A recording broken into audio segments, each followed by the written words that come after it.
মন্দির ভাঙলো কেন? আমাদের বাড়িতে ভাঙলো কেন? জবাব চাই, জবাব চাই, জবাব চাই। হামলা কেন? হাতিয়ার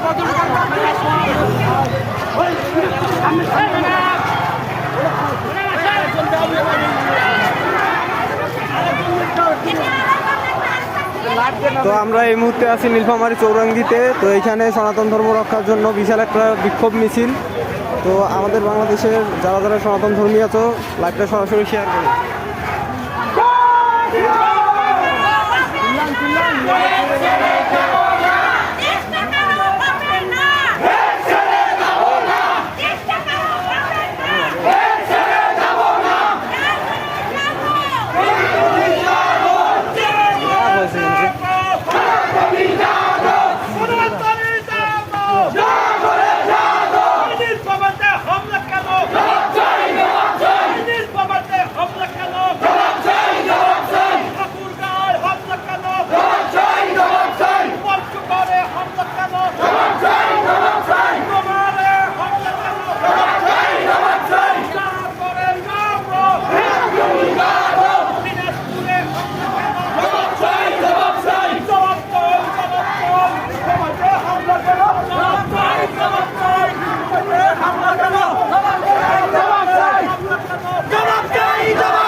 তো ভাই দেখতে পাচ্ছেন এই মুহূর্তে বৃষ্টি আসছে, কোনো মিছিলে সবাই লাইভটা সরাসরি শেয়ার করবেন। জবাব চাই, জবাব চাই।